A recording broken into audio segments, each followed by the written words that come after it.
Hi everyone, my name is Rudy Arocha and I am a certified canine behavior specialist and the owner of a small dog training business called Canine Play and Train LLC. If you're wondering what a canine behavior specialist is, you're not alone. Most people have no idea much about the dog training world. To most people, I'm just a dog trainer.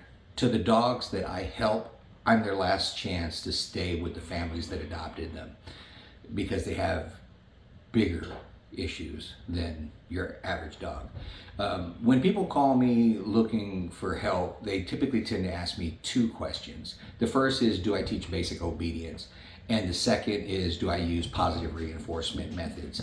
And they ask these questions because they watch a lot of YouTube videos just like this one right now. And those are the two questions that people tend to believe will solve their problems.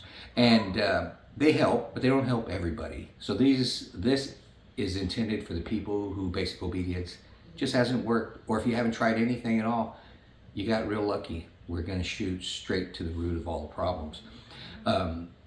My reply to those questions is yes, I teach basic obedience, but not for the reason that you think or the reason other dogs, the trainers, teach basic obedience.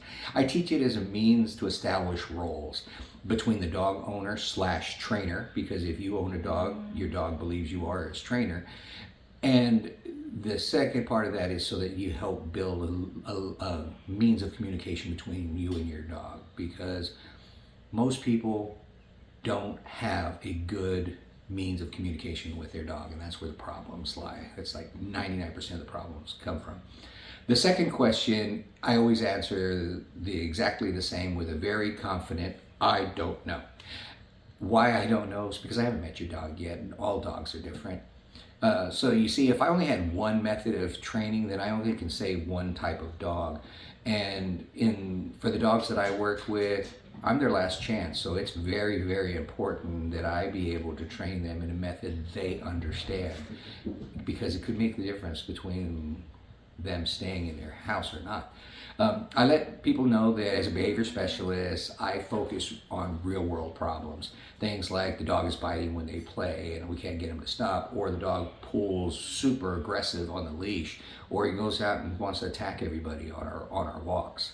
You know, I've been helping people well before I ever went to any formal dog academy. And one thing that I found over the decades of helping people with their dogs, that dogs really don't have any problems. And 5, 4, 3, 2, 1, bingo. This is where everybody jumps in and says, if dogs don't have problems, then how do you have a job? Very valid question. But you got to give me an opportunity to explain. What I mean is that dogs have been around between 30 and 35,000 years. And over that time, these dogs have not only learned to survive, they've learned to thrive. They don't need us. What they need from us is help attacking their biggest challenge ever. And that challenge is living with us in a human world. So if I can teach people how to understand their dogs and communicate with them and show them how we need to survive in a human world, then we can help a lot of dogs.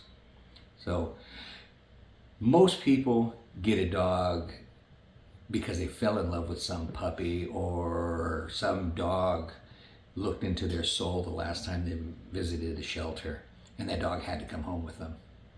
You know, sometimes it works out, sometimes it works out to a degree, sometimes it just doesn't. In the cases when it just doesn't work out, we typically tend to chalk it up to, I just got a bad one. Maybe we're not a good fit. I'll rehome him and I'll get another dog and we'll start all over again, but we'll do everything exactly the same. That's where our problems come up. So one thing that I often see that creates dog problems is we choose the wrong dog. And it really is this easy. If you're a couch potato, don't get a dog that's a runner. If you're a runner, don't get a dog that's a couch potato. Unless you're willing to spend 1 or 2 hour-long sessions per day working and training your dog, don't get a working dog. And this is the more common sense one. If you're not too bright about dogs, don't get a smart breed, no matter how easy they say they are to train. A dog that is easy to train is going to want to train. And if you aren't willing to train, they will entertain themselves in some other means or fashion. And that is going to look a whole lot like your dog destroying your house.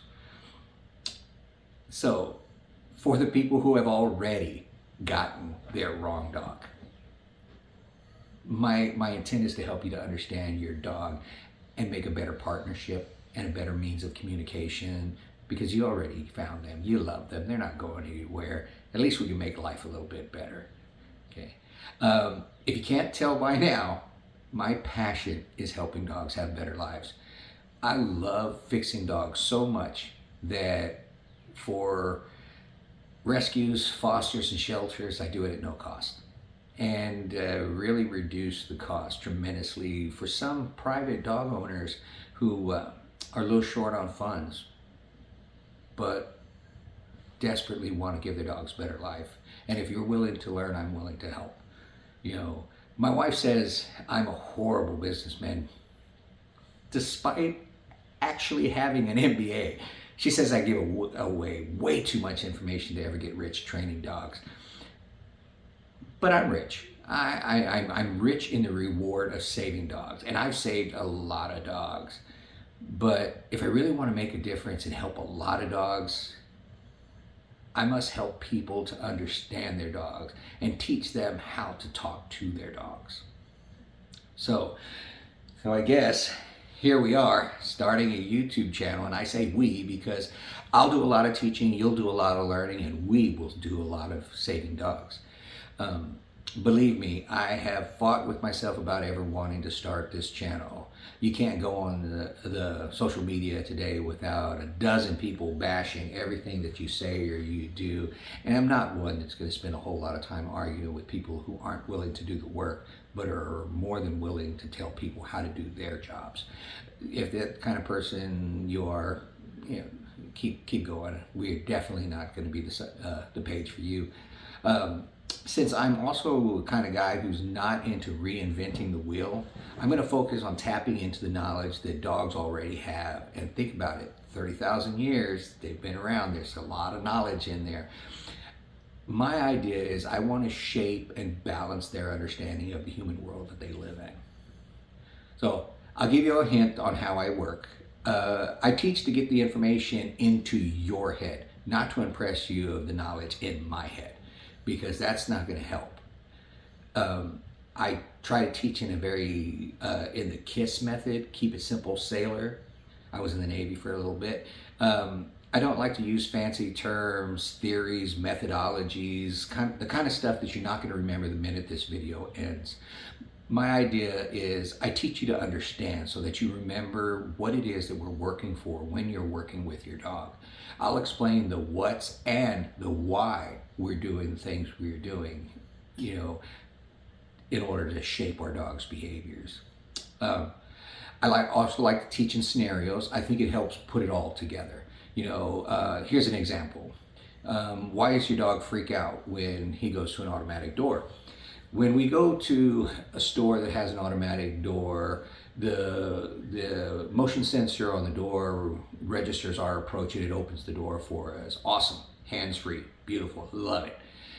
In that same door movement, the dog that was previously walking with us very calmly all of a sudden freaks out and he tries to back away or tries to run away or he cowers behind us.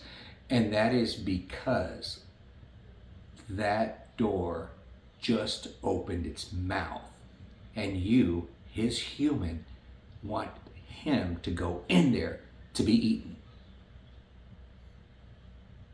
Okay, and then what happens is when our dogs panic, what do? We pull them closer to us and we pat them and tell them everything's going to be okay. Okay. To every dog on the planet, petting is a reassurance of either their thoughts or their actions are correct. So we think we're telling them that it's fine, but what they believe we're telling them is you're right to panic and you're right, you are going to be eaten. So get on in there. In this case, our dogs are better served with our confidence and our structure more than our compassion. If we confidently walk through the door and tell them to follow us because this is normal and safe, that's more of a reassurance than it is by coddling them. And if you can understand how we could have easily been the dog owner in that scenario, and you can now see, that it could have been done just so much easier and so much better had somebody explained to us how dogs see the scenario differently than we do. That could have made a huge difference in the dog's development. So you might end up watching this video and thinking, this guy really is a dog geek. And I'm okay with that, because I am. But I guarantee you that the way I present information, you'll understand it and be able to remember it, even so much that you can implement it into your whole world. I make things as simple and easy for you to implement into your own world, because if I make it complicated or difficult, you're not going to do it, and we're not going to get anywhere. So we're going to make training part of your life and build our training plan based on your life. Okay. So, and who knows? Maybe you'll grasp so much of this that you'll actually be able to teach it to your children. So your children will be safe around other dogs. And maybe they'll teach it to their children. Then one day we'll close some shelters because we just don't need them anymore. So the big thing is, if you are up to the challenge, hit the like one somewhere up here, I think, and the subscribe button. I know that one's down here. And let's create a movement. Let's teach the world how to raise dogs. Oh, and let your friends in on your find. So the next time that you're over at their house or they're over at your house, you can bring your dog, because your dog's balanced and confident, doesn't feel the need to defend himself for you, and he can just be a regular old dog, and he can enjoy playing with your friends' dogs the same way as your children's enjoy playing with your friends' children. Before I go, I wanted to let you know, I almost forgot to mention that I have a litter of the cutest puppies, and I plan to show you how they think, how they interpret the world, and how they learn as they grow. We're going to shoot some videos and watch how they fix some of their problems and how they learn. You'll witness how their mother and I, as well as my pack of adult dogs, will help them become better dogs and hopefully make them as bulletproof as possible before they go on to their forever homes. So if you're, like I said, if you're ready and you're up for the fight, like, subscribe, tell your friends, and until the next set of videos, have fun training your dogs and building a bond with your dog.